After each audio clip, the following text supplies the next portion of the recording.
مختلف طریقوں سے کی جاتی ہے۔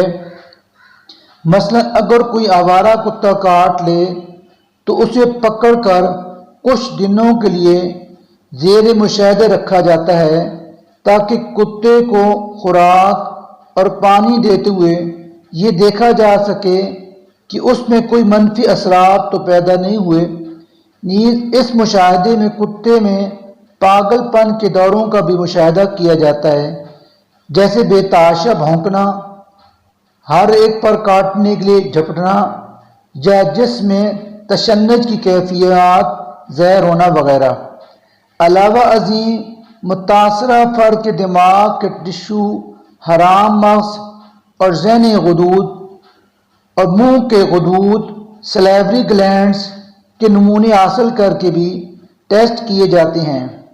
رہی بات علاج کی تو اس کے لیے ماضی میں 14 ٹیکوں کا کورس مکمل کروایا جاتا تھا، لیکن اب نئی ویکسین متعارف کروائی گئی ہے جس کے انجیکشنز کی چند خوراکیں ہی کافی ہوتی ہیں۔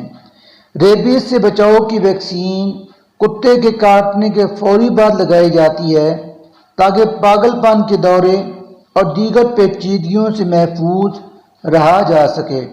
نیز فوری مدافعت حاصل کرنا بھی ضروری ہوتا ہے، تو اس کے لیے تیار شدہ اینٹی باڈیز یعنی ریبیز امیونوگلوبولین کا انجیکشن لگاتے ہیں، جس کی مقدار کا تعین صرف ایک مستند ڈاکٹر ہی کرتا ہے۔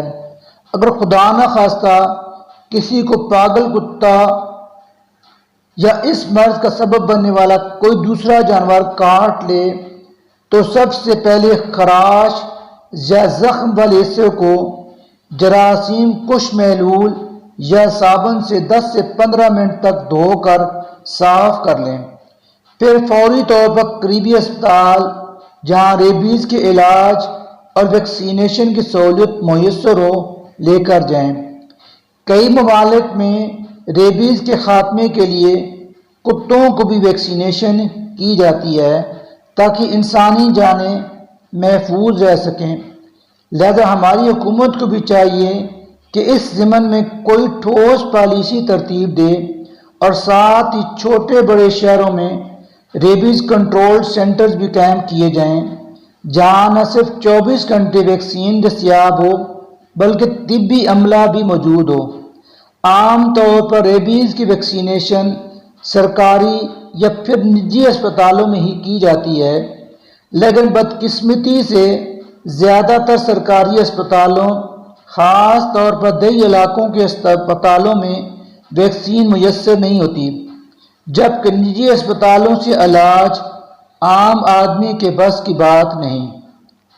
لہذا محکمہ صحت کی جانب سے خاص طور پر ہدایت جاری کی جائیں کہ وہ افراد جنہوں نے گھروں میں شوقیہ طور پر یا پھر حفاظت کے لیے کتے پال رکھے ہیں تو ان کی باقاعدگی سے ویکسینیشن بھی کروائیں۔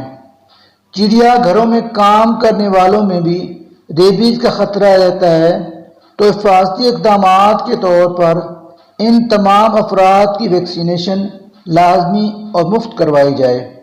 علاوہ ازیں والدین پر بھی ذمہ داری عائد ہوتی ہے کہ وہ اپنے بچوں کو ان میدانوں، گلی محلوں میں جہاں کتوں کے کاٹنے کا خطرہ ہو بغیر نگرانی کھیلنے نہ دیں، نہ کسی کام وغیرہ کی غرض سے اکیلے جانے دیں۔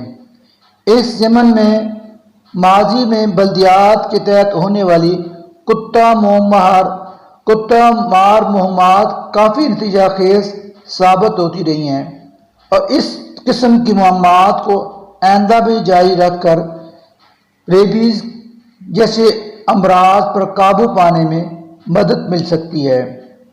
کتا مار مہم کا آغاز شہروں، دیہاتوں، ہر جگہ کیا جانا چاہیے۔